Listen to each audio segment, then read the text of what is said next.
എല്ലാവർക്കും യേശുക്രിസ്തുവിൻ്റെ നാമത്തിൽ വന്ദനം ചൊല്ലുന്നു. പ്രാർത്ഥനയോടെ ഇന്ന് നമുക്ക് പുതിയ ഒരു ദൈവവചന ചിന്തയിലേക്ക് പ്രവേശിപ്പാൻ ഞാൻ കർത്താവിൽ ശരണപ്പെടുകയാണ്. അപ്പോസ്തല പ്രവൃത്തികളുടെ പുസ്തകം 1-ാം അധ്യായം 42-ാമത്തെ വാക്യത്തിലേക്ക് നാം കടന്നു വരുമ്പോൾ, ആദിമ സഭയിലെ വിശ്വാസികൾ 4 കാര്യത്തിന് വേണ്ടിയാണ് 1-ാം നൂറ്റാണ്ടിൽ കൂടി വന്നത് എന്ന് ദൈവവചനത്തിൽ നമുക്ക് കാണുവാൻ കഴിയുന്നുണ്ട്. ഒന്നാമതായി വന്നത് അവർ അപ്പോസ്തലന്മാരുടെ, ദൈവദാസന്മാരുടെ ഉപദേശം കേൾക്കുവാൻ കടന്നു വന്നവരാണ്. രണ്ടാമതായി ഒരു കൂട്ടായ്മ ആചരിപ്പാൻ അവർ കടന്നു വന്നവരാണ്. മൂന്നാമത്തെ ചിന്ത, അവർ അപ്പം നുറുക്കുവാൻ അഥവാ കർത്തൃമേശയിൽ പങ്കെടുക്കുവാൻ വന്നവരാണ്. നാലാമത്തെ ചിന്ത, അവർ ഒരുമനപ്പെട്ട് പ്രാർത്ഥിക്കാൻ കടന്നു വന്നവരാണ്.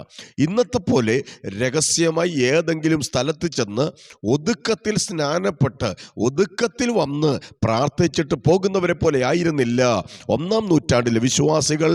അവർ ഉപദേശം കേൾക്കുന്നതിൽ, കൂട്ടായ്മ ആചരിക്കുന്നതിൽ, അപ്പം നുറുക്കുന്നതിൽ, അവർ പ്രാർത്ഥിക്കുന്നതിൽ അവർ മുൻപന്തിയിൽ നിന്നവരാണ്.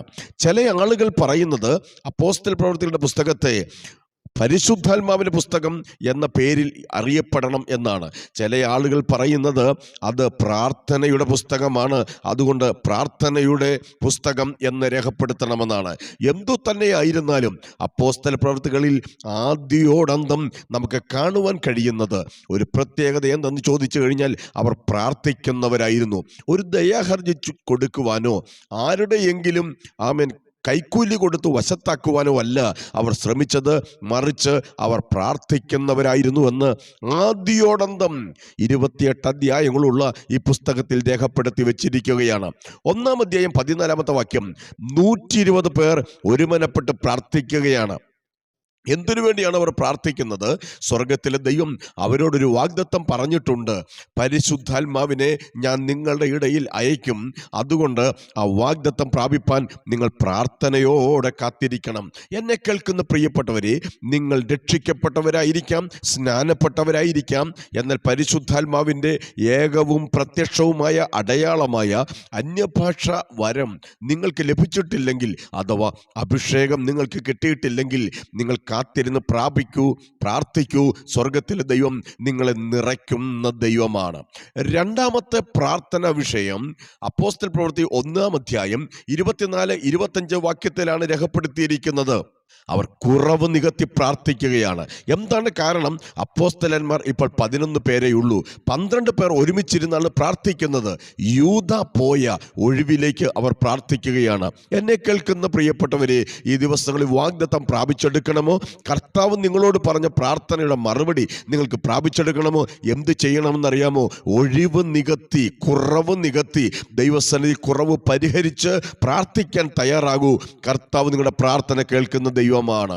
മൂന്നാമത്തെ ചിന്ത, 4-ാം അധ്യായം അതിലെ 31-ാമത്തെ വാക്യത്തിലാണ്, പ്രസംഗിക്കരുത് എന്ന് പരിശുദ്ധാത്മാവ് വിലക്കുകയാണ്. യേശുവിൻ്റെ നാമത്തിൽ സംസാരിക്കരുത്, യേശുവിൻ്റെ നാമത്തിൽ ഇനിയും നിങ്ങൾ പ്രാർത്ഥിക്കരുത്, യേശുക്രിസ്തുവിൻ്റെ നാമത്തിൽ നിങ്ങൾ വചനം പ്രസംഗിക്കരുതെന്ന് പറഞ്ഞപ്പോൾ അവർ ഒരു മനസ്സോടെ എന്താണ് ചെയ്തത്? ജാതികൾ കലഹിക്കുന്നു, വംശങ്ങൾ വ്യർത്ഥമായത് നിരൂപിക്കുന്നു, യഹോവയുടെ അഭിഷിക്തനെതിരെ കൂടിയിരുന്ന് ആലോചിക്കുന്നു എന്നൊക്കെ പറഞ്ഞ് 2-ാം സങ്കീർത്തനത്തിൽ പറഞ്ഞ പ്രാർത്ഥന വാചകങ്ങൾ അവർ ഏറ്റെടുത്ത് പ്രാർത്ഥിക്കുമ്പോൾ അവർ കൂടിയിരുന്ന സ്ഥലം കുലുങ്ങി. എല്ലാവരും പരിശുദ്ധാത്മാവ് നിറഞ്ഞവരായി അന്യഭാഷയിൽ സംസാരിക്കുകയാണ്. 7-ാം അധ്യായം 59-ാമത്തെ വാക്യത്തിലേക്ക് വരുമ്പോൾ, സ്തേഫാനോസിനെ കല്ലെറിഞ്ഞു കൊല്ലുകയാണ്. സ്തേഫാനോസ് എന്താണ് ചെയ്യുന്നത്? സ്തേഫാനോസ് ആത്മാവിൽ നിറഞ്ഞ് സ്വർഗത്തിലേക്ക് നോക്കുമ്പോൾ അവൻ കാണുകയാണ്, സ്വർഗം തുറന്നിരിക്കുന്നു, യേശുക്രിസ്തു പിതാവിൻ്റെ വലതുഭാഗത്ത് എഴുന്നേറ്റ് നിൽക്കുന്നത് കാണുമ്പോൾ സ്തേഫാനോസ് ഇവരുടെ പാപം നിർത്തരുതേ എന്ന് പറഞ്ഞ് മുട്ടുകുത്തി പ്രാർത്ഥിക്കുകയാണ്. സ്തേഫാനോസിന് ഈ മാതൃക കിട്ടിയത് ഒരുപക്ഷെ കാൽവരി ക്രൂശിൽ കർത്താവായ യേശുക്രിസ്തു ഇവർ ചെയ്യുന്നത് ഇന്നതെന്ന് അറിയായ്ക കൊണ്ട് ഇവരോട് ക്ഷമിക്കണമേ എന്നുള്ള ആ പ്രാർത്ഥനയായിരിക്കാം സ്തേഫാനോസിന്റെ ജീവിതത്തിലും പകർത്തുവാനിടയായി തീർന്നത്. അതെ, ശത്രുക്കൾക്ക് വേണ്ടി അവരോട് ക്ഷമിക്കേണ്ടതിന് വേണ്ടി, അവരോട് സ്വർഗത്തിലെ ദൈവം അലിവ് കാണിക്കേണ്ടതിന് വേണ്ടി വേണ്ടി അവരുടെ പാപം നിർത്തരുതേ എന്ന് പറഞ്ഞുകൊണ്ട് സ്തെഫാനോസ് പ്രാർത്ഥിക്കുകയാണ്. 8-ാം അധ്യായം അതിന്റെ 15-ാമത്തെ വാക്യത്തിലേക്ക് വരുമ്പോൾ ശമര്യയിലുള്ള പ്രിയപ്പെട്ടവർക്ക് പരിശുദ്ധാത്മാവ് ലഭിക്കേണ്ടതിന് വേണ്ടി അവർക്ക് വേണ്ടി പ്രാർത്ഥിക്കുകയാണ്. അവൻ യഹൂദന്മാർക്ക് മാത്രമല്ല, കർത്താവിൻ്റെ ശിഷ്യന്മാർക്ക് മാത്രമല്ല, ശമര്യയിലുള്ള പ്രിയപ്പെട്ടവർക്കും വേണ്ടി ഈ വാഗ്ദത്തത്തിൻ്റെ പരിശുദ്ധാത്മാവ് ലഭിക്കേണ്ടതിന് വേണ്ടി ഇവിടെ അപ്പോസ്തലൻ അവർക്ക് വേണ്ടി മുട്ടിപ്പായി പ്രാർത്ഥിക്കുകയാണ്. 9-ാം അധ്യായത്തിലേക്ക് കടന്നു വന്നപ്പോൾ അതിൻ്റെ 12-ാമത്തെ വാക്യത്തിൽ പൗലോസിനെ കുറിച്ച് പറയുന്നത് അവൻ യൂദായുടെ വീട്ടിൽ പ്രാർത്ഥിക്കുന്നു എന്നാണ്. ആദ്യമായി പൗലോസ് അപ്പോസ്തലനെ അല്ലെങ്കിൽ ശൗലെന്ന് പറയുന്ന മനുഷ്യനെ നമുക്ക് കാണുന്നത് നേർവീഥി എന്ന തെരുവിൽ തോൽക്കൊല്ലനായ യൂദായുടെ വീട്ടിലിരുന്ന് പ്രാർത്ഥിക്കുന്ന വ്യക്തിയെയാണ് പരിശുദ്ധാത്മാവ് അവിടെ നമുക്ക് കാണിച്ചു തരുന്നത്. 9-ാം അധ്യായം അതിന് 40-ാം വാക്യത്തിലേക്ക് വരുമ്പോൾ അവൻ തബീതയെ ഉയർപ്പിക്കേണ്ടതിനു വേണ്ടി പത്രോസ് ശവത്തിന് നേരെ തിരിഞ്ഞ് മുട്ടുകുത്തി പ്രാർത്ഥിച്ച് ബാലേ എഴുന്നേൽക്ക എന്ന് പറഞ്ഞപ്പോൾ ആ കുഞ്ഞ് ജീവൻ പ്രാപിക്കുന്നതായി നമുക്ക് കാണുവാൻ കഴിയുകയാണ്. മരിച്ചു പോയവർക്ക് വേണ്ടി ശവത്തിന് നേരെ തിരിഞ്ഞ് പത്രോസ് പ്രാർത്ഥിച്ച് അവളെ ഉയർപ്പിച്ചെങ്കിൽ എന്നെ കേൾക്കുന്ന പ്രിയപ്പെട്ടവരെ, പ്രാർത്ഥനയാൽ അസാധ്യമായതൊന്നുമില്ല കേട്ടോ. പ്രാർത്ഥനയിൽ നടക്കാത്തൊരു കാര്യമില്ല കേട്ടോ. പ്രാർത്ഥനയിൽ അസാധ്യമായതൊന്നുമില്ല കേട്ടോ. അതുകൊണ്ട് നിങ്ങൾ സ്വയം സഹതാപം നിർത്തിയിട്ട്, പിറുപിറുപ്പ് നിർത്തിയിട്ട്, അവിശ്വാസം മാറ്റിവെച്ചിട്ട്, നെഗറ്റീവ് പറയുന്നത് മാറ്റിവെച്ചുകൊണ്ട് അസാധ്യങ്ങളെ നോക്കി പ്രാർത്ഥിക്കാൻ തയ്യാറാകാമോ? യേശുക്രിസ്തുവിൻ്റെ നാമത്തിലുള്ള പ്രാർത്ഥനയാൽ, ലഭിച്ചു എന്ന് വിശ്വസിച്ചുള്ള പ്രാർത്ഥനയാൽ, രണ്ടുപേർ ഐക്യമത്യപ്പെട്ടുള്ള പ്രാർത്ഥനയാൽ കർത്താവിൻ്റെ വലിയ അത്ഭുതങ്ങൾ ജീവിതത്തിൽ കാണുവാൻ ദൈവം ഇടയാക്കി തീർക്കും. 12-ാം അധ്യായം 5-ാം വാക്യത്തിലേക്ക് വരുമ്പോൾ സഭയുടെ ശ്രദ്ധയോടുകൂടിയ പ്രാർത്ഥനയാണ് അവിടെ കാണുവാൻ കഴിയുന്നത്. അത് വളരെ ഫലിക്കുന്നു എന്നത്രേ ദൈവവചനം രേഖപ്പെടുത്തിയിരിക്കുന്നത്. പത്രോസിനും പുറം ലോകം കാണുകയില്ല, അവൻ നാളത്തെ ദിവസമുണ്ടെങ്കിൽ ജീവിച്ചിരിക്കയില്ല, അവൻ രക്തസാക്ഷിയായി കൊല്ലപ്പെടാൻ പോകുകയാണ് എന്നൊക്കെ ചിന്തിച്ചിരുന്നപ്പോൾ സഭ ഒരു മുഴുരാത്രി പ്രാർത്ഥന നടത്തുകയാണ്. ചില സഹോദരിമാർ പ്രാർത്ഥിക്കുകയാണ്. അവരുടെ പ്രാർത്ഥനയുടെ ഫലമായി പത്രോസ് വിടുതൽ പ്രാപിച്ച് പുറത്തിറങ്ങിയെങ്കിൽ അസാധ്യങ്ങളെ സാധ്യമാക്കുവാൻ കഴിയുന്ന ഒരു കർത്താവ് ജീവിക്കുന്നുണ്ട്. ലോകത്തെ ചലിപ്പിക്കുവാൻ കഴിയുന്ന കരങ്ങളെ ചലിപ്പിക്കുന്നതാണ് പ്രാർത്ഥന എന്ന് പറയുന്നത്. അതുകൊണ്ട് സ്വർഗത്തിലെ ദൈവത്തോട് നിങ്ങൾ പ്രാർത്ഥിച്ചാട്ടെ. ആമേൻ. പ്രസംഗിക്കുന്നവരെ ലോകമറിയും, പക്ഷെ പ്രാർത്ഥിക്കുന്നവരെ ദൈവമറിയും. നിങ്ങളെ ലോകമറിഞ്ഞില്ലെങ്കിലും ദൈവം നിങ്ങളെ അറിഞ്ഞാൽ നിങ്ങളുടെ പ്രാർത്ഥനയിലത്രേ വൻ കാര്യങ്ങൾ നടക്കാൻ പോകുന്നത്. 13-ാം അധ്യായം 3-ാം വാക്യത്തിലേക്ക് വരുമ്പോൾ അന്ത്യോക്യ സഭയിൽ നടക്കുന്ന ഉപവാസ പ്രാർത്ഥനയാണ് കാണുന്നത്. അവിടെ വെച്ചത്ര പരിശുദ്ധാത്മാവ് വിളിച്ചു പറയുന്നത്, ആമേൻ, പൗലോസിനെയും ബർന്നബാസിനെയും എൻ്റെ ശുശ്രൂഷയ്ക്കായി വേർതിരിപ്പീനെന്ന് പരിശുദ്ധാത്മാവ് പറയുകയാണ്. നിങ്ങൾ ഉപവസിച്ചു പ്രാർത്ഥിക്കുന്ന വ്യക്തിയാണോ? നിങ്ങൾ കപടഭക്തിക്കാരെ പോലെ വാടിയ മുഖം കാണിക്കാതെ രഹസ്യത്തിൽ കാണുന്ന പിതാവിനോട് നിങ്ങൾ പ്രാർത്ഥിച്ചാട്ടെ. അറയിൽ കടന്ന് വാതിലടച്ച് നിങ്ങൾ പ്രാർത്ഥിച്ചാട്ടെ. വിശ്വാസത്തോടെ പ്രാർത്ഥിച്ചാട്ടെ. സ്വർഗത്തിലെ ദൈവം പരസ്യമായി ചില മറുപടികൾ ഈ ദിവസങ്ങളിൽ നിങ്ങൾക്ക് നൽകുവാൻ പോകുകയാണ്. 14-ാം അധ്യായം ആമേൻ 23-ാമത്തെ വാക്യത്തിലും ഉപവാസ പ്രാർത്ഥനയെക്കുറിച്ചത്രേ രേഖപ്പെടുത്തിയിരിക്കുന്നത്. അതുകൊണ്ടാണ് ദൈവത്തിൻ്റെ വചനം ഇങ്ങനെ പറയുന്നത്, ഉപവാസത്താലും പ്രാർത്ഥനയാലും അല്ലാതെ ഈ ജാതി നീങ്ങിപ്പോകയില്ല. മടുത്തു പോകാതെ പ്രാർത്ഥിക്കാം, വിശ്വാസത്തോടെ പ്രാർത്ഥിക്കാം, യേശുവിൻ്റെ നാമത്തിൽ പ്രാർത്ഥിക്കാം, ലഭിച്ചുവെന്ന് വിശ്വസിച്ചുകൊണ്ട് പ്രാർത്ഥിക്കാം. അത് കർത്താവ് അത്ഭുതങ്ങൾ ചെയ്യുന്ന ദൈവമാണ്. 16-ാം അധ്യായം 25-ാമത്തെ വാക്യത്തിലേക്ക് വരുമ്പോൾ അവിടെ പൗലോസിൻ്റെയും ശീലാസിൻ്റെയും പ്രാർത്ഥനയാണ് രേഖപ്പെടുത്തിയിരിക്കുന്നത്. കാരാഗ്രഹത്തിൽ കിടന്നുകൊണ്ട് പൗലോസും ശീലാസും പ്രാർത്ഥിച്ച് പാടി ദൈവത്തെ സ്തുതി പ്പോൾ അത്രേ കാരാഗ്രഹത്തിൻ്റെ അടിസ്ഥാനങ്ങൾ കുലുങ്ങിയത്, അടഞ്ഞ വാതിലെല്ലാം തുറന്നത്, ചങ്ങലയെല്ലാം അറ്റുപോയത്. ആമേൻ. ഒരു വിടുതൽ അവിടെ സംഭവിച്ചത് എങ്ങനെയാണെന്നറിയാമോ? അവിടെ പ്രാർത്ഥനയുടെ ഫലമായി, അവരുടെ പാട്ടിൻ്റെ ഫലമായി, അവരുടെ സ്തുതിയുടെ ഫലമായാണ്. നിങ്ങൾ കാരാഗ്രഹത്തിൽ കിടക്കുന്നത് പോലെ ചങ്ങലയാൽ ബന്ധിക്കപ്പെട്ടവരാണോ? അടഞ്ഞ വാതിലുകൾ അടയപ്പെട്ടവരാണോ? അടിസ്ഥാന ഗോപുരങ്ങൾ, പാതാള ഗോപുരങ്ങൾ അവിടെ ഇട്ടിരിക്കുകയാണോ? പ്രാർത്ഥിക്കാൻ കഴിയുമോ? പാടാൻ കഴിയുമോ? സ്തുതിക്കാൻ കഴിയുമോ? പൗലോസിന്റെയും ശീലാസിന്റെയും ജീവിതത്തിൽ ഒരു വിടുതൽ ഉണ്ടായതുപോലെ ചില ദൈവപ്രവൃത്തികൾ നടക്കും. എവിടെ? പ്രാർത്ഥനയുടെ നടുവിൽ. 20-ാം അധ്യായം 36-ാമത്തെ വാക്യത്തിലേക്ക് വരുമ്പോൾ പുഴവക്കത്ത് മുട്ടുകുത്തി പ്രാർത്ഥിക്കുന്ന പൗലോസിനെ നമുക്ക് കാണുവാൻ കഴിയുന്നുണ്ട്.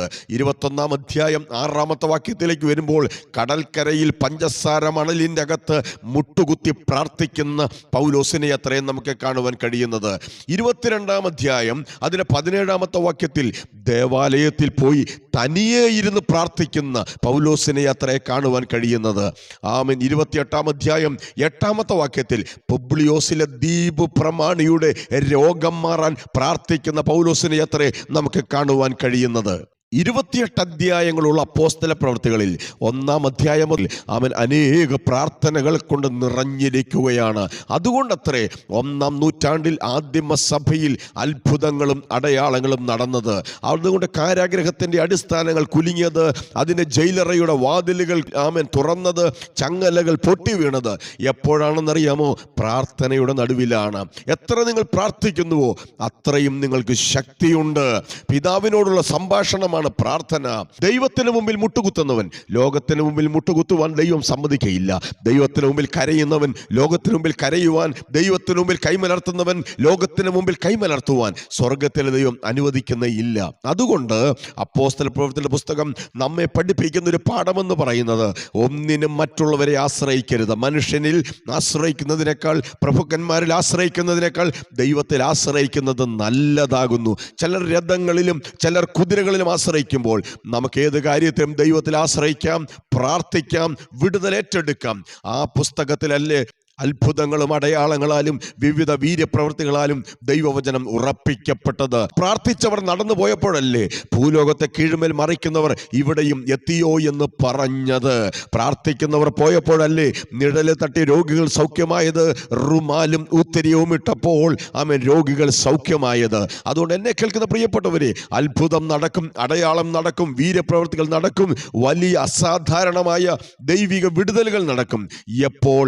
പ്രാർത്ഥിക്കുന്നവരെവിടെയുണ്ടോ, പ്രാർത്ഥിക്കുന്ന വ്യക്തികൾ എവിടെയുണ്ടോ, പ്രാർത്ഥിക്കുന്നവരെ കാണുമ്പോൾ എലി പുന്നെല്ല് കാണുന്ന പോലെ ചിരിക്കുന്ന ആളുകളുണ്ട്. പക്ഷെ കേരളം ഇങ്ങനെ നിലനിൽക്കുന്നത്, ലോകം ഇങ്ങനെ നിലനിൽക്കുന്നത് പ്രാർത്ഥിക്കുന്ന ചില അപ്പച്ചന്മാരും അമ്മച്ചിമാരും ചില ദൈവമക്കളും ഉള്ളത് കൊണ്ടത്രേ. അതുകൊണ്ട് ഏത് വിഷയത്തിനും ദൈവത്തിൽ ആശ്രയിക്കാനും പ്രാർത്ഥിക്കാനും നിങ്ങളെ ഞാൻ ആഹ്വാനം ചെയ്യുന്നു. പ്രാർത്ഥനയ്ക്ക് വേണ്ടി നമ്മുടെ കണ്ണുകൾ അടയ്ക്കാം. പ്രിയ പിതാവേ, ഞങ്ങൾ അങ്ങയുടെ മുഖത്തേക്ക് നോക്കുന്നു. മറ്റ് വിഷയങ്ങളുടെ പുറകെ പോകാതെ ഏതു കാര്യത്തിനും ഞങ്ങൾ ദൈവസന്നിധിയിൽ മുഴങ്കാൽ മടക്കി പ്രാർത്ഥിച്ച് പ്രാർത്ഥനാ മുറിയിൽ മറുപടി പ്രാപിക്കുന്നവരായി, വിടുതൽ പ്രാപിക്കുന്നവരായി തീരുവാൻ അപ്പോസ്തല പ്രവൃത്തികളുടെ പുസ്തകത്തിലൂടെ ഞങ്ങൾ പഠിക്കുകയുണ്ടായി. ആദിമ നൂറ്റാണ്ടിലെ അനുഭവം ഞങ്ങളുടെ ജീവിതത്തിലും തരണമേ കർത്താവേ. അവിടുന്ന് വചനം കേട്ട പ്രിയപ്പെട്ടവരെ അനുഗ്രഹിക്കും, ആശീർവദിക്കും. പ്രാർത്ഥന കേട്ടതിനായി സ്തോത്രം. യേശുക്രിസ്തുവിൻ വിലയേറിയ നാമത്തിൽ തന്നെ ആമേൻ. ഈ വീഡിയോ സ്കിപ്പ് ചെയ്യാതെ ഈ നിമിഷം വരെ കണ്ടുകൊണ്ടിരുന്ന നിങ്ങൾക്ക് പ്രത്യേകാൽ ഞാൻ നന്ദി പറയുന്നു. നിങ്ങൾ ഈ ചാനൽ ഇതുവരെയും സബ്സ്ക്രൈബ് ചെയ്തിട്ടില്ലെങ്കിൽ അപ്രകാരം ചെയ്യുവാൻ ഓർപ്പിക്കുന്നു. ലൈക്ക് ചെയ്യാം, ഷെയർ ചെയ്യാം, ബെൽ ബട്ടൺ അമർത്താം. നിങ്ങൾക്കൊരു പ്രാർത്ഥന വിഷയമുണ്ടെങ്കിൽ ഏത് സമയത്തും എന്നെ വിളിക്കുവാൻ കഴിയും. അങ്ങനെ കർത്താവ് നമ്മെ ഏവരെയും അനുഗ്രഹിക്കട്ടെ. ആമേൻ. God bless U.